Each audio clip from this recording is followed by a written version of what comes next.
Kebawa jadi negara maju, Australia sebut Timor Leste yang kalap utang dengan China bisa membahayakan negaranya.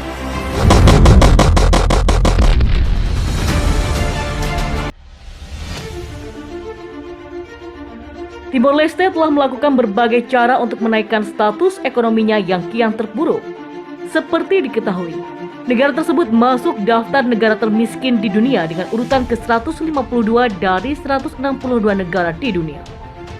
Meski demikian, negara tersebut diberkahi dengan kekayaan alam minyak bumi dan gas yang belum sepenuhnya bisa dimanfaatkan dengan baik. Alih-alih memanfaatkannya, justru ladang minyak di Timor Leste lebih banyak dikelola oleh perusahaan asing.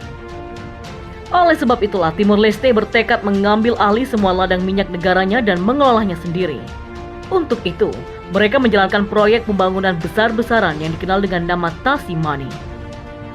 Proyek ini memiliki tujuan untuk mengembangkan sarana infrastruktur dan mengembangkan proyek gas Greater Sunrise yang dianggap kontroversial.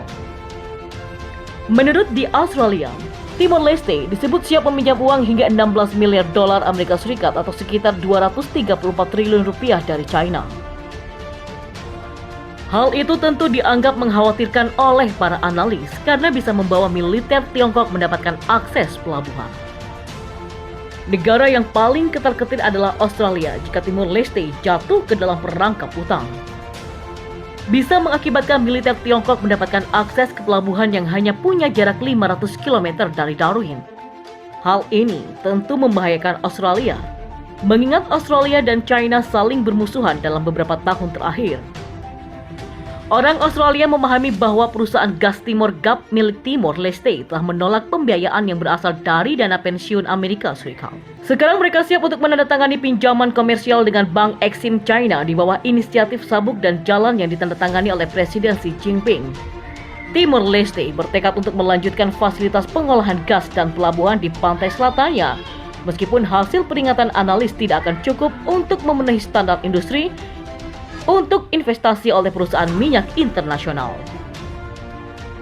Direktur Eksekutif Institut Kebijakan Strategis Australia Peter Jennings mengatakan bahwa apa yang dimulai sebagai hubungan komersial dapat membuka pintu bagi kunjungan kapal dan pesawat Tentara Pembebasan Rakyat China atau PLA. Timor Leste yang terikat pada China adalah sesuatu yang menurut saya kebijakan itu akan sangat mengkhawatirkan, kata Jennings. Akan ada banyak perhatian yang diberikan pada sifat hubungan Timor dengan China dalam komunitas keamanan nasional kami, katanya.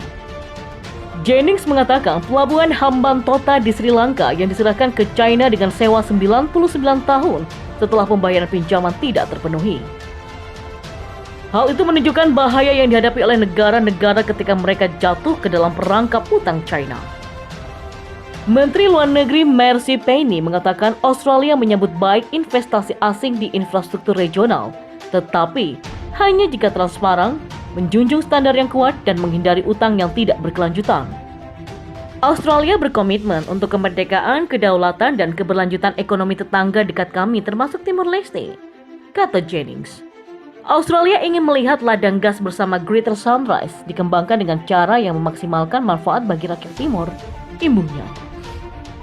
Sementara itu, backstarting dari Universitas La Trobe yang banyak menulis tentang Timor Leste mengatakan tampaknya Timor Leste telah jatuh ke China, sementara perhatian strategis Australia beralih ke Pasifik.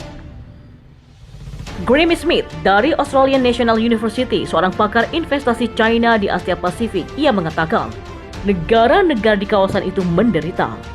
Banyak yang menyesal setelah terburu-buru membuat kesepakatan dengan Exim Bank dan perusahaan milik negara seperti China Civil Engineering Construction Corporation. Biasanya mereka terlalu percaya dan membayar terlalu banyak, katanya. Timor Leste sekarang memiliki saham pengendali di ladang gas Sunrise setelah membeli saham yang dipegang oleh Shell dan ConocoPhillips seharga lebih dari 900 juta dolar Amerika Serikat atau sekitar 13 triliun rupiah. Sementara itu, Osaka Gas Jepang memiliki 10% saham dan Woodside Petroleum adalah 33% pemegang saham dan dijadwalkan sebagai operator proyek. Namun, Kepala Eksekutif Woodside Peter Coleman mengatakan bahwa perusahaan tidak nyaman dalam menempatkan modal yang signifikan ke dalam pengembangan darat pada saat ini. Ketua Timor Gap Francisco Monteiro mengungkapkan pada bulan April bahwa CCACC akan membangun pelabuhan baru di Beko, tetapi perusahaan tersebut belum mendapatkan pendanaan. Lebih dari 1 dekade setelah kemerdekaan dari negara tetangga Indonesia dan 2 intervensi PBB, bekas jajahan Portugis itu tetap menjadi negara yang miskin dan rapuh. Selama 1 dekade, Timor Leste adalah penerima bantuan luar negeri tertinggi di dunia dalam istilah per kapita, dengan Australia, Portugal, dan Jepang menanggung sebagian besar tagihan.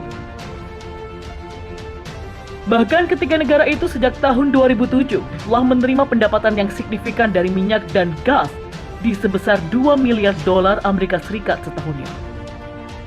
Sangat sedikit yang telah menjangkau masyarakat umum, sementara infrastruktur negara tetap menjadi salah satu yang terburuk di kawasan dengan pemadaman listrik yang sering terjadi, bahkan di ibu kota Dili.